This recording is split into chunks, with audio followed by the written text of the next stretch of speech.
안녕하세요. 건강과 통증 채널 우리 유튜브에 들어오시면 많은 정보를 여러분한테 드리겠습니다. 구독과 좋아요.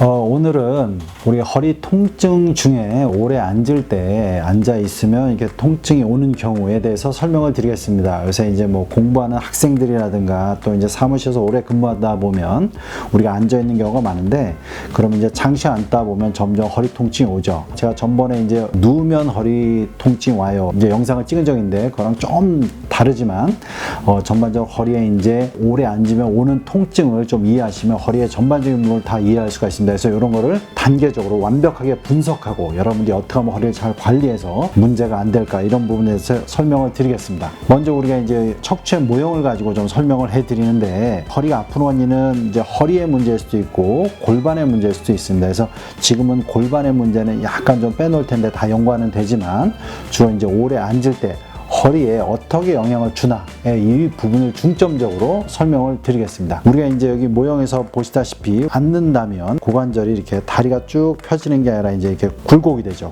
고관절이 이렇게 굴곡이 되면 허리에서 우측체에서 대퇴골에 소전자에 붙는 대요근은 이 다리가 이렇게 고관절이 굴곡되기 때문에 좀 짧아지죠. 그러니까 약간 단축이 됩니다.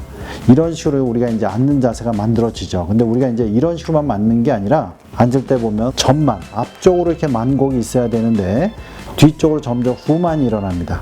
이런 식으로 후만이 일어나기 때문에 이럴 때 이제 생기는 조건들이 몇 가지 있죠. 골반이 좀 뒤로 빠지고, 그다음 허리에 전만이 후만으로 좀 바뀌고, 이런 식으로 조건이 좀 바뀝니다. 여러분들 이걸 단계적으로 이해하셔야 되는데, 처음에는 우리가 어떤 자세라건 근육에 영향을 줍니다. 근육에 이렇게 영향을 주는 거에서 근육만의 문제에 의해서 생기는 통증일 수가 있고요. 첫 번째, 이게 1단계입니다.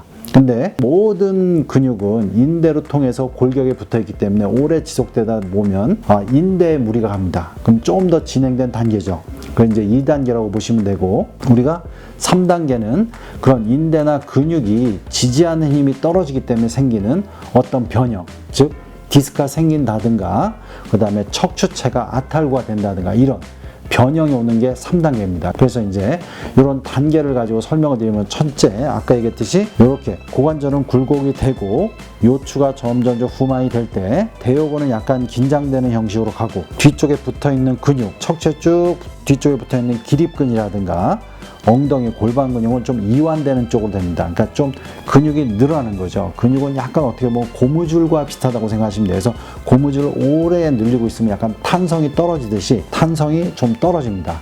그러면 이제 근육이 오래 늘어나면 그 근육 자체가 근육과 근막이 굳어지면서 통증을 유발할 수 있어요.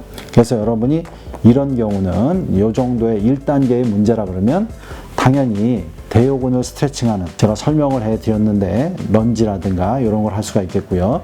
기립근을 강화하는 고양이 등 스트레칭이라든가 우리가 배를 앞쪽으로 쭉 내미는 형식의 스트레칭으로 기립근을 강화하는 형식으로 이렇게 스트레칭을 해야 됩니다. 근데 이제 이 단계, 오랫동안 우리가 이제 앉아 있다 보면 인대 쪽에 문제가 오는데, 인대 쪽에 문제가 오는 경우는 이제 근육이 오래 당겨지면서 이제 늘어나면서 인대도 약해지는 경우도 있지만, 특히 이제 부신, 제가 이제 부신 스트레스 호르몬 뭐 이런 부분에 대해서 또 전번에 찍었듯이, 부신 스트레스 호르몬이 이제 피곤하면서 많이 나오면 인대가 더 약해집니다. 이런 식으로 되면은 우리가 이제 단순히 어떤 근육만의 문제가 아니라 인대의 긴장도가 떨어지는데, 그 주된 인대의 긴장도가 떨어지는 게 우리가 이제 이렇게 계속 오래 후만이 되다 보니까 이 척추하고 척추 사이에 극간 돌기 사이에 있는 극간 인대라든가 요 4번, 5번 요추체하고 이 장골, 골반뼈하고 이어 있는 장요 인대라든가 이런 게 많이 늘어납니다. 이런 게 늘어나면 허리 통증이 되게 많이 뻐근하고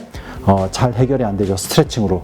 그런 경우는 오히려 당연히 앉는 자세를 줄이고 몸을 피곤하지 않게 하면서 자세를 잘 잡아야 인대가 회복이 됩니다. 그래서 인대에 주로 많이 도움되는 영양이라는 거는 주로 이제 우리가 수분, 물을 좀 많이 섭취하면서 망간이나 굴이나 아연 이런 성분이 있으면 인대 회복이 좋습니다. 그래서 좀 더 충분한 미네랄과 비타민을 섭취하는 게 같이 병행이 돼야 좀 더 좋아집니다. 그래서 이런 부분을 여러분들이 이해를 하셔야 됩니다. 그리고 우리가 마지막으로 우리가 이제 이런 식으로 오랫동안 척추 주변에 근육이 문제가 오고, 자, 인대도 좀 약해져서 척추의 안전성이 떨어지다 보면 그 다음에 이제 디스크가 생기죠. 우리가 이제 디스크는 우리가 척추에서 이렇게 정상적인 망곡이 있으면 앞쪽은 좀 더 벌어져 있고 뒤쪽은 좁아져 있습니다. 그래서 우리가 뒤쪽에 신경이기 때문에 디스크가 뒤로 잘 안 나오는 상태가 되죠. 근데 이제 오래 앉아 있다 보면 허리가 이렇게 후만이 되기 때문에 뒤쪽이 넓어지면서 디스크가 뒤로 나올 수 있는 그런 상황이 됩니다. 그래서 이런 상태에서 섬유륜도 하나의 인대인데 피곤하고 자세도 오래 잘못 잡으면 그때 디스크가 뒤로 탈출하게 됩니다. 자, 디스크가 뒤로 탈출되면 중간부에 요통이 생기는 경우도 있는데 디스크가 이제 가운데로 탈출되면 전체적으로 어딘지 모르게 뻐근한 경우가 생깁니다. 근데 이제 옆으로 탈출하면 신경 뿌리, 신경 근육 눌리기 때문에 다리까지 절여 내려갈 수 있겠죠. 자, 그런데 이렇게 이제 디스크가 쭉 나오는 경우도 있지만 또 하나는 뭐냐면 오랜 동안 이제 앉아 있다 보면 극간 인대, 이 두 뼈 사이를 잡아주는 인대가 약해진다고 아까 얘기를 해드렸는데 인대가 약해지면서 그리고 이제 뒤쪽으로 잡아주는 기립근이라든가 척추 마디마디를 잡아주는 내재근이 약하게 됩니다. 그런 경우 척추체가 이렇게 우리가 모든 극돌기, 나열돼야 되는 극돌기가 미세하게 옆 한 마디 또는 두 마디에서 이렇게 틀어지는 경우가 생깁니다. 옆으로. 이거를 우리가 아탈구라 그래요. 이런 경우는 전체로 약해지만 한쪽이 조금 더 약해지기 때문에 이렇게 틀어진 형상이 생깁니다. 이런 아탈구가 생기는 경우 미세하게 생기면 처음에는 모르다가 오래 앉아있으면 점점 이 아탈구가 됐기 때문에 이 뒤를 잡아주는 기립근이 점점 긴장도 올라가요. 그래서 조금만 오래 앉아있으면 허리가 되게 피곤해집니다. 이런 경우는 그냥 뭐 물리치료라든가 이런 것만 받아도 잘 호전이 안 되는 경우가 많아요. 그러면 이제 이런 아탈구된 부분을 이렇게 잡아줘야 되는 우리가 이제 도수치료라든가 어떤 교정술을 이용해서 좀 근본적으로 해결됩니다. 그러면서 잡아주는 것만으로 또 되는 게 아니라 이 척추를 잡아주는 어떤 근육을 강화하고 이제 대요근은 스트레칭하고 뒤쪽 근육은 강화하고 또한 아까 얘기했듯이 이런 인대나 이런 거는 적절한 영양요법이나 이런 게 필요하기 때문에 이런 부분을 같이 해결해 줘야 근본적으로 치료가 됩니다. 그래서 여러분들이 단계별로 문제되는 부분을 이해를 하시고 한 단계 한 단계 진행될 때마다 좀 더 관리를 하셔야 되고 잘 해결이 안 되면 병원에 내원하셔서 조금 더 적극적으로 치료받는 게 중요하다고 하겠습니다. 연세신통TV 여러분 구독해 주시고요. 여러 영상이 있습니다. 이렇게 참조해 주시기 바랍니다.